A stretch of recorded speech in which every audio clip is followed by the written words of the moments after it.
heart is full of hate. He butthurts, cries, and a dark shadow falls over this troll. From the ashes of a once great fandom has risen a meme, an LOL that must be liked. We look to the airways for a vindicator, someone to strike fear in the dark basement of the parents who created him. The battle between fan and smark has begun. With a head on his shoulders stands the smart fan, a speaker of truths, with a voice of silence and a radio show of justice. This is Ring Rust.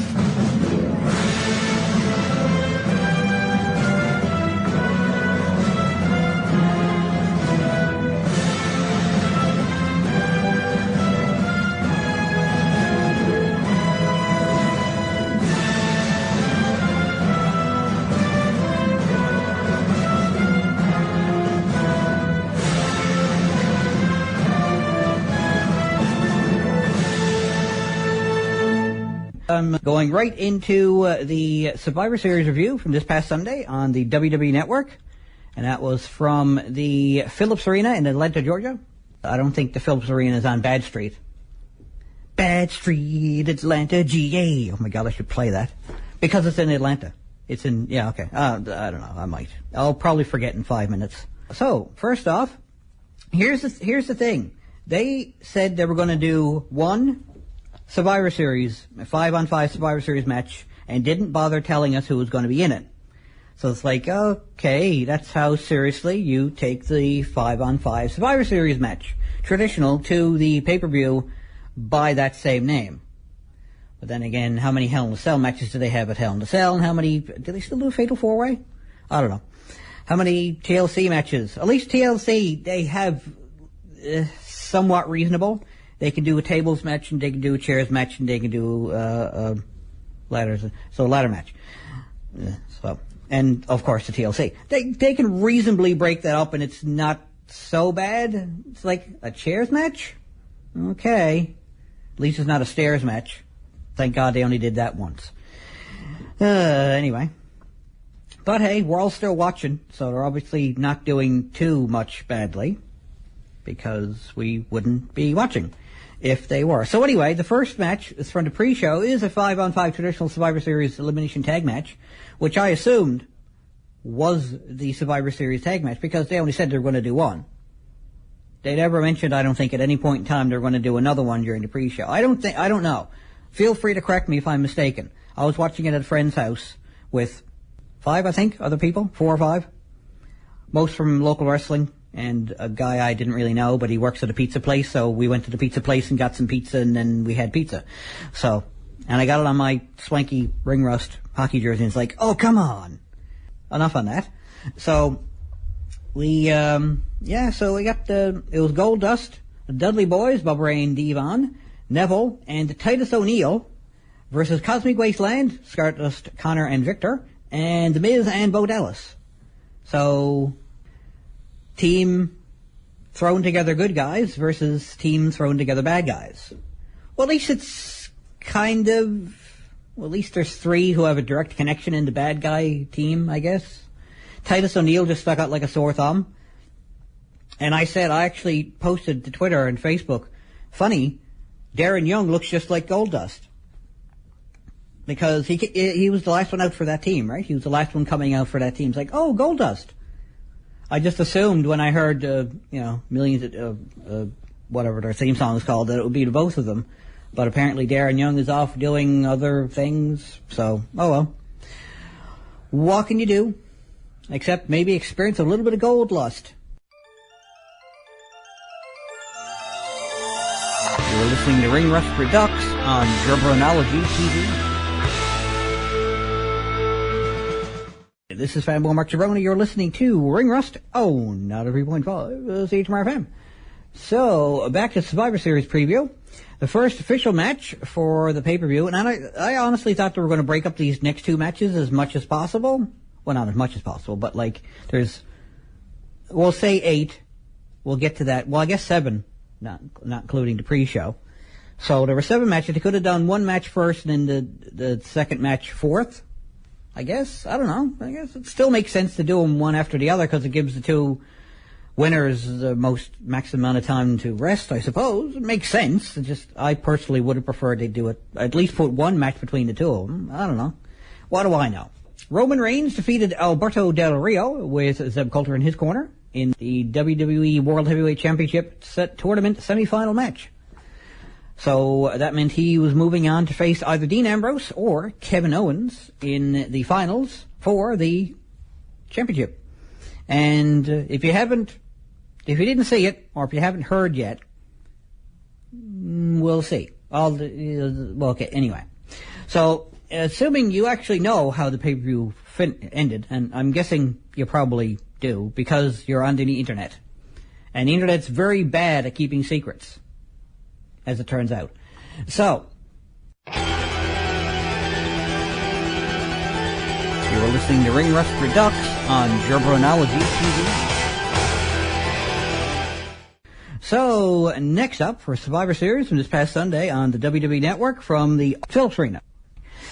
Next up, the second of the two semifinal matches for the WWE World Heavyweight Championship saw Dean Ambrose defeating Kevin Owens. I predicted, I should be saying that too, how I predicted it. I'm not sure how I want to call that Survivor Series match, because there were two Survivor Series matches. I'll be talking about the second one now momentarily, because it's the next match. Because it didn't say who was going to be in it, and they didn't say if it was going to be more than one, so I'll just say I got it right twice, I guess. Because in both cases, the good guys won. So, but I mean, I'll get a little bit more into the detail of the second one. But the thing is, I predicted, kind of half-jokingly, but not really, that Neville would end up scoring the pinfall, the deciding pinfall. He probably scored a pinfall, but he was eliminated relatively soon. And there was a commercial, at least one commercial, during at least one match. During that match, at least. It's like, what are you doing on what? Well, I guess that's the quote-unquote price you pay for watching it on the network, I suppose. You know, they do commercials for other stuff on the network. I predicted, actually, that Kevin Owens would win that one. I did predict that Roman Reigns would come out on top of that particular match, his match as well. But I did predict that Kevin Owens would win this match that I was just speaking of, because it just seemed to make the most sense to me. I don't know. A Dudley Do-Right versus a Snidely Whiplash just seemed to make sense to me. Of course, now I want Kevin Owens to grow one of those handlebar mustaches and twirl it like he's a bad guy, like Simon Gotch does. Oh well. So, Dean Ambrose came out on top. You are listening to Ring Rust Redux on Gerbranology TV. It says right here, diagnosis, fractured ass. I'm sorry, Dave. I'm afraid I can't do that. This is Fanboy Mark Gibrodi. You're listening to Ring Rust. Oh, not 3.5 CHMR-FM. So next up, the aforementioned second 5-on-5 traditional Survivor Series elimination tag team match. Bit of a clumsy name, but that's what it is. So anyway, that's what the Survivor Series is named after. I find it interesting that, because it used to be 5-on-5, and then they made a 4-on-4 sometime in the early to mid 90s, I think. Sometime shortly after they debuted it, they went to 4-on-4. Because there was one Survivor Series, whichever one Undertaker debuted at, 1990, I think. Because I had that on VHS and I had SummerSlam 1992. And for the longest time, they were my two favorite pay-per-views, after WrestleMania 5, which is my all-time favorite, more than likely. And I saw, on that one, they had 8, I think, Survivor Series matches. They even had what would now be called a Divas Survivor Series match, because they had, not immediately after disposal, but they brought in a lot of international talent, because at the time they had their fingers in pretty much everything. Not that they don't now, but I mean, they had their fingers in all kinds of wrestling. They had their fingers over in Japan, and they had their fingers over, in Mexico too. So, I mean, not that a successful wrestling promotion shouldn't have their fingers all over that stuff, but anyway.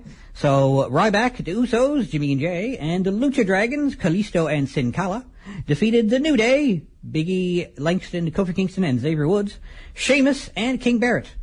So, yeah, that was the second, the first one on the official pay-per-view / WWE Network event. It's still available on pay-per-view if you want to spend 5 or 6 times as much for it and get only the pay-per-view. And do you get the pre-show? Probably not. You got a pre-show. It was like not what the WWE Network one, but they do like a half-hour thing with Scott Stanford or somebody, and they just run down the matches and play the videos and stuff. It's kind of like the pre-show, but not, because it's got Scott Stanford. So anyway, yep. So I predict I'm going to piggyback that on the other one and say I predicted the good guys won. We're going to win. So, yay.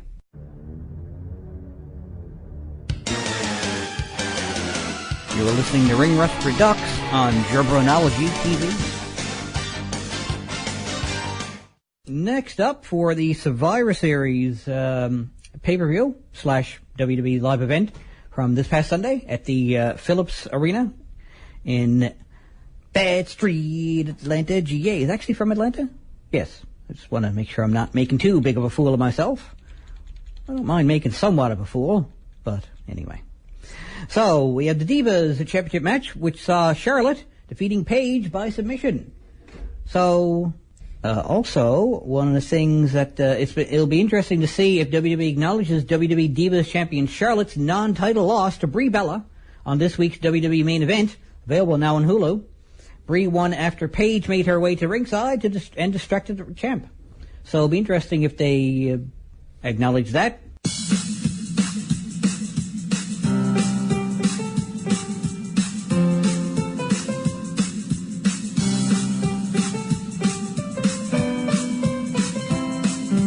Like me on Facebook, tinyurl.com/ringrust. Follow me on Twitter @MarkJabroni. And subscribe to Jabronology TV, youtube.com/fanboymarkjabroni.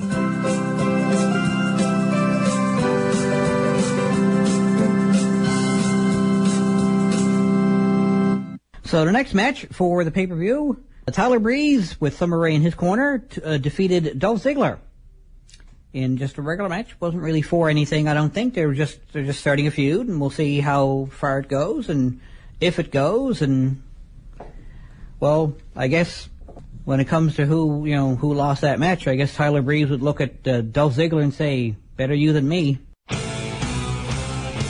You are listening to Ring Rust Redux on Jabronology TV.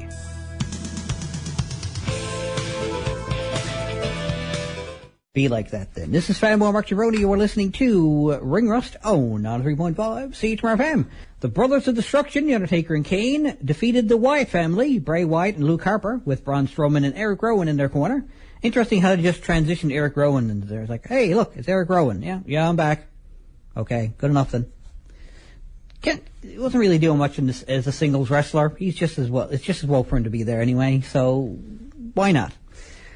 Who's complaining? You're listening to Ring Rust Redux on Jabronology TV.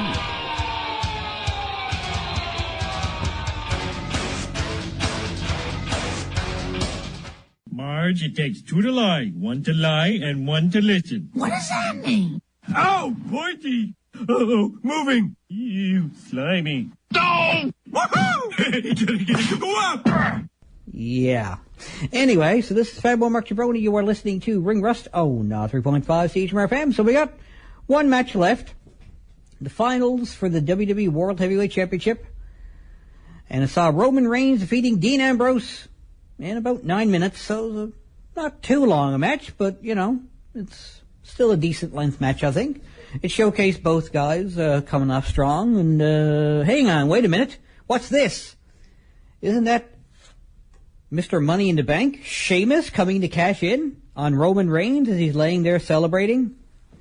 And 34 seconds later, we've got a new WWE World Heavyweight Champion again. And I quote, check out the TMZ of Professional Wrestling News. And I quote on Facebook, all the latest news with some attitude, new and classic wrestling videos, and so much more. Can I have your attention, please? I just received an email from the Raw general manager.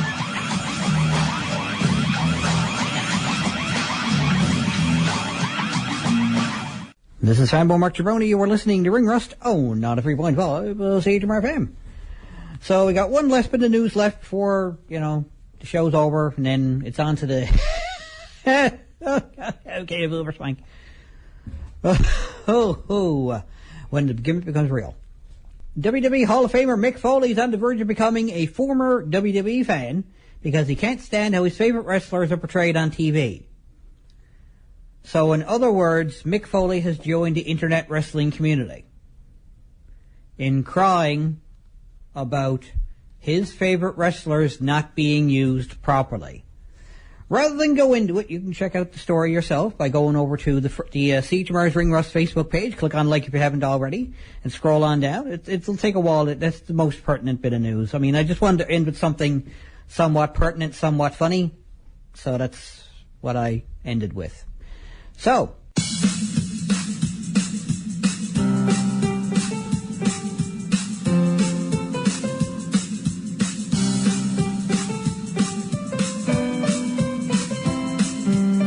like me on Facebook, tinyurl.com/ringrust. Follow me on Twitter @MarkJabroni. And subscribe to Jabronology TV, youtube.com/fanboymarkjabroni.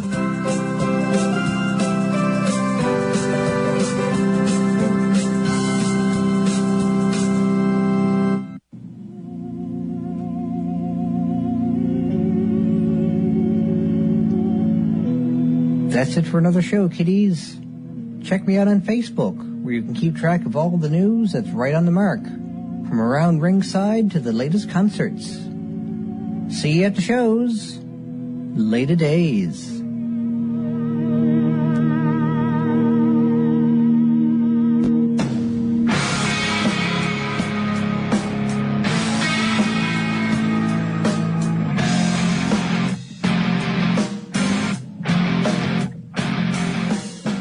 This is 93.5 CHMR-FM.